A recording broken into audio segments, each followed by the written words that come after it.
என்ன வெண்ணிலா, வேலைய ஆரம்பிச்சாச்சா? ஆமா அத்தை. ஜோசியர் சொன்ன மாதிரி அக்கா காலையில 4 மணிக்கெல்லாம் கரெக்டா எந்திரிச்சு குளிச்சுட்டு வேலைய ஆரம்பிச்சிட்டா. ஓஹோ, பார்த்தாலே தெரியுது. இது பரிகாரத்துக்காக பண்றது. மனசார விருப்பப்பட்டு பண்ணணும். என்ன வான்மதி?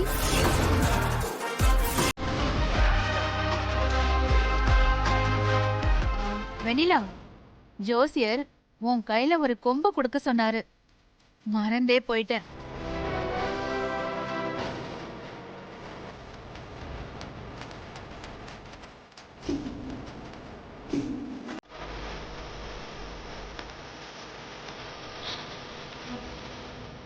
இந்தா. எதுக்கு அத்தை இது? ஒண்ணும் இல்லம்மா, இது ஒருவேளை உன் அக்கா வேலை செய்ய மாட்டேன்னு அடம் பிடிச்சா யூஸ் ஆகும். அதான் உன்கிட்ட குடுக்க சொன்னாரு. வேலை ஒன்றும் வேகமா நடத்துற மாதிரியே தெரியலையே. பெரிய மருமகளே, கொஞ்சம் சீக்கிரமா பண்ணு. உள்ள நிறைய வேலை இருக்கு. நீங்க போங்க அத்தை. நான் அக்காவை சீக்கிரம் முடிக்க சொல்றேன். சரிம்மா.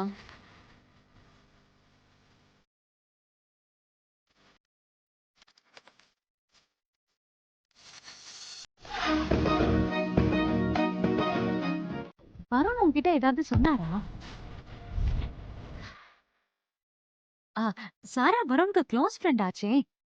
அவ எதுக்கு இப்படி ஒரு கம்ப்ளைண்ட் வருண் மேல கொடுக்கணும்? அதான் உன்கிட்ட ஏதாவது சொல்லிருப்பாரோன்னு கேட்டேன். இல்லக்கா, ஒன்னும் சொல்லல. ஆனா அவர் மனசுல ஏன் கேக்குற? அதெல்லாம் என்கிட்ட எதுவும் சொல்லல.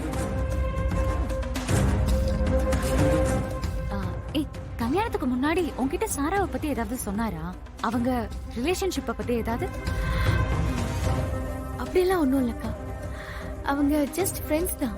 அப்போ வருணும் கூட சந்தோஷமா தான் இருக்காரா?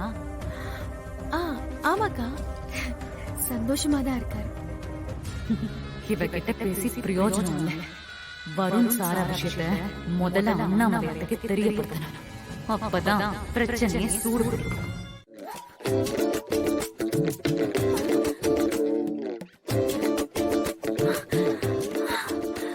வெண்ணிலா, முடியலடி.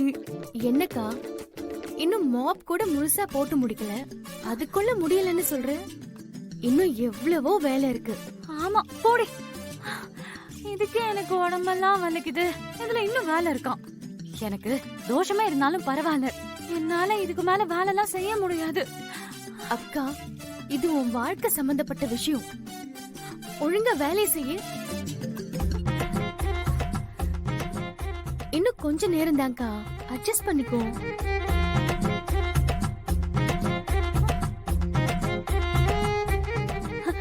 என் புருஷனுக்கு என் மேல எவ்வளவு அக்கறை. பொண்டாட்டி கஷ்டப்படுறான்னு காஃபி எடுத்துட்டு வராரு. நீயும் தான் இருக்கே தங்கச்சின்னு. ஐயோ மாமா, அக்கா இன்னைக்கு விரதம். டீ காஃபி எல்லாம் குடிக்க கூடாது.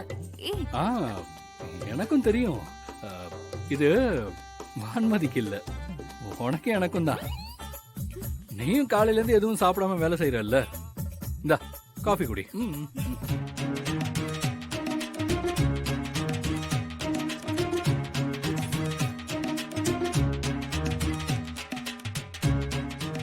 வான்மதி, நீங்க என்ன பாத்துட்டு இருக்கீங்க? கிளீன் பண்ணுங்க.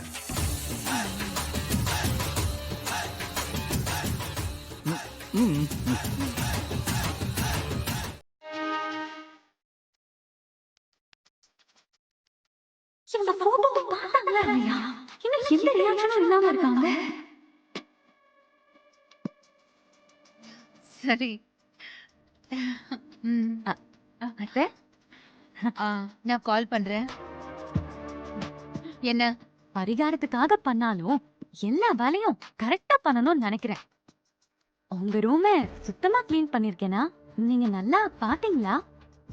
என் ரூம கிளீன் பண்றதெல்லாம் இருக்கட்டும், சீக்கிரமாவே வீடு முழுக்க சுத்தம் பண்ணு. டைம் வேஸ்ட் பண்ணிட்டு இருக்காத, இன்னும் நிறைய வேலை இருக்கு. அதெல்லாம் நான் பாத்துக்கிறேன் அத்தை. இருந்தாலும் உங்க ரூம்ல எல்லாம் கரெக்டா இருக்கான்னு நீங்க பாத்தீங்களா? என் ரூம நான் பாத்துக்கிறேன். நீ போய் மத்த வேலையை பாரு.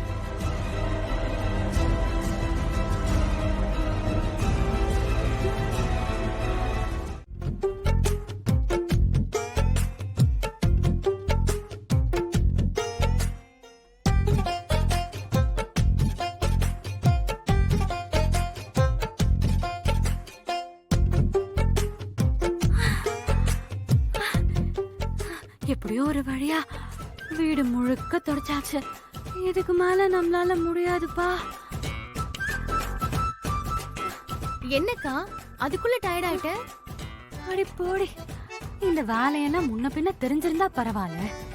நான் இன்னைக்குதான் வேலையே செய்யறேன். இவ்ளோ நேரம் செஞ்சதே பெருசு. கொஞ்ச நேரமாவது ரெஸ்ட் எடுக்க விட வேண்டியா? வான்மதி, என்னம்மா உட்காந்துட்ட? வீடு ஃபுல்லா க்ளீன் பண்ணிட்டியா? பண்ணிட்டேன். சரி, கிச்சன்ல பாத்திரம் எல்லாம் இருக்கு, அதெல்லாம் க்ளீன் பண்ணிடு. அப்புறம் பூஜை சாமான்லாம் எடுத்து வச்சிருக்கேன், அதையும் நல்லா க்ளீனா தேய்ச்சி வச்சிருன. வான்மதி, இத வேலையா நினைச்சா கஷ்டமா தான் இருக்கும். பரிகாரமா நினைச்சு பண்ணு, கஷ்டமே தெரியாது. சரி, இதெல்லாம் முடிச்சிட்டு வா, இன்னும் நிறைய வேலை இருக்கு என்ன?